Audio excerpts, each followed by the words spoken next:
Okay, another video here. This time we're going to talk about equations of lines and their different forms. This one up here is called the slope-intercept form. Slope-intercept. And the reason is because when the equation is in this form, the number here next to the x, the coefficient, is the slope. And the number here that's being added to it or subtracted is the intercept, the y-intercept. So for example, if you had an equation that looked like this, we would know that the slope was a -3. M equals -3 slope. And we would know that the y-intercept is a 2. So for example, how would that look on the graph? Well, we would have, starting at 2 here, whoops.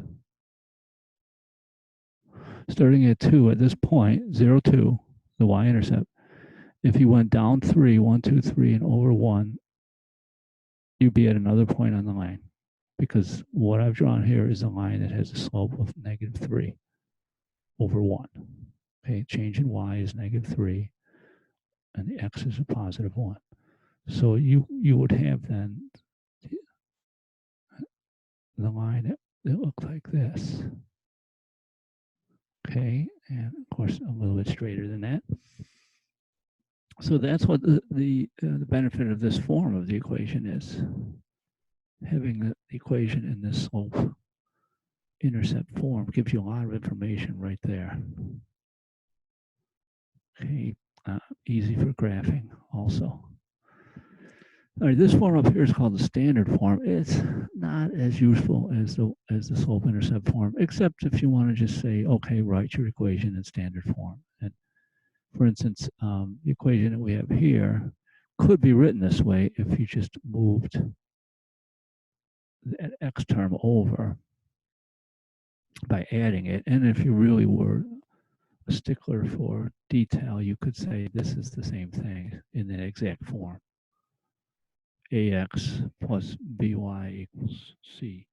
This is the A, which is a 3. The B is a 1, and the C is a 2.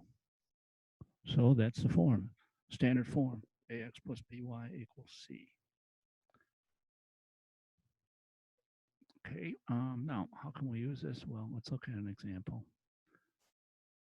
Let's say you have an equation in this form, 3x minus 4y equals 5, for example. And you were asked to find the slope. Well, you could find two-ordered pairs, like we did in previous examples, and then use your slope formula. Or you could just solve this for y.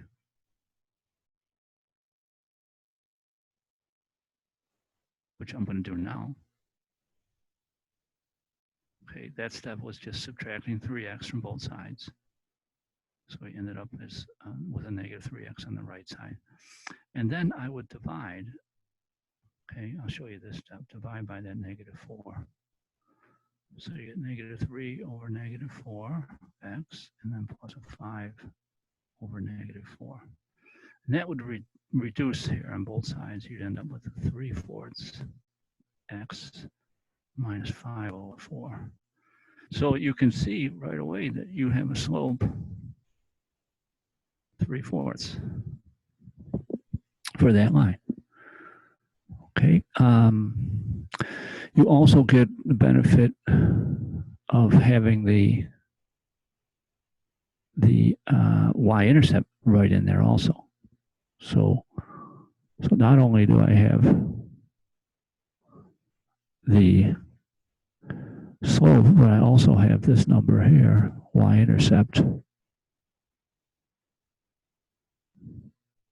is a -5 over 4. So I get a 2 for 1 on that. Okay.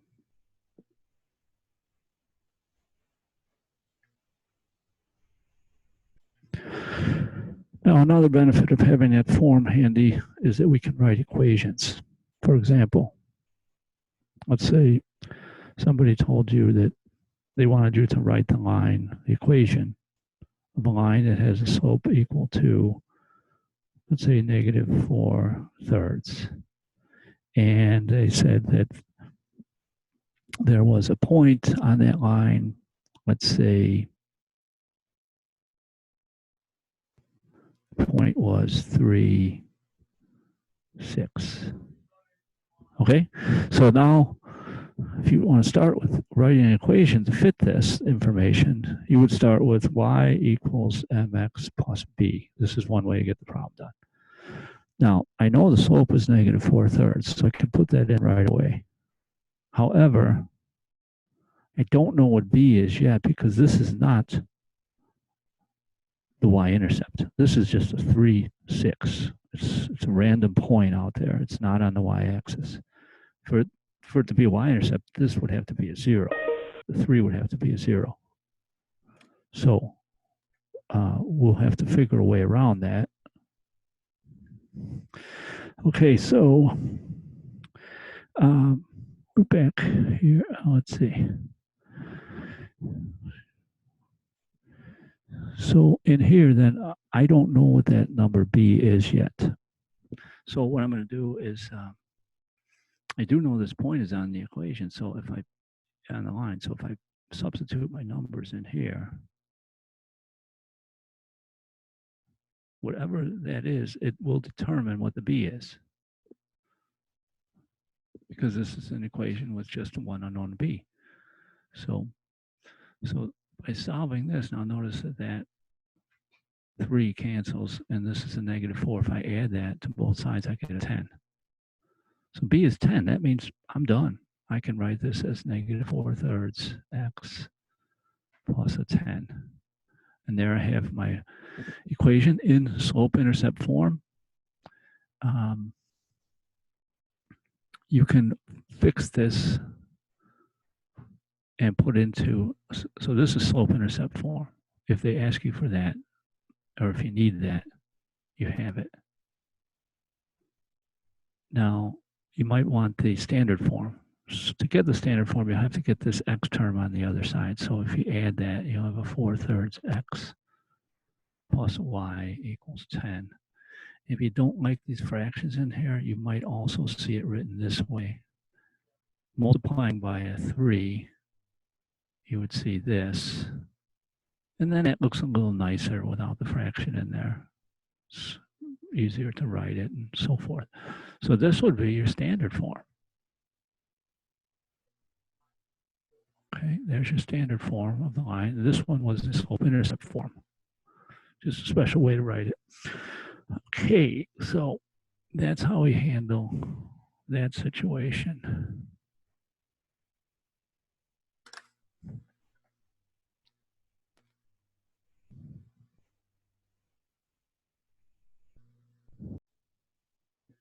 Okay, here's another special form. It's called the point-slope form. You see this y sub 1 and x sub 1. That comes from the ordered pair. And you see the same m, that's a slope. So you see this sort of ordinary point and the slope. It's called the point-slope form. Now this really, it just generates out of this form the definition for slope. If you just let the x2 and the y2 be any point that's on the line. In other words, if you change this to y minus y1 x, then this is your equation. So this is another form of the same equation. It's the same. Now, this one is useful for writing equations. For example, let's say I'm given that the slope, okay, so we're given slope equals -2, and there's a point, say 5, 4.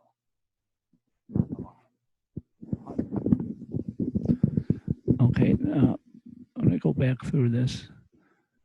Here's our point-slope form. this comes from the slope formula here. And we just solve it for m and change the y2 and the x2 into y and x. Then solve it for m. You generate this point slope form. Now, how does this work? What's it good for? If you're given a slope and a point, you can then write the equation, because all you have to do is take this form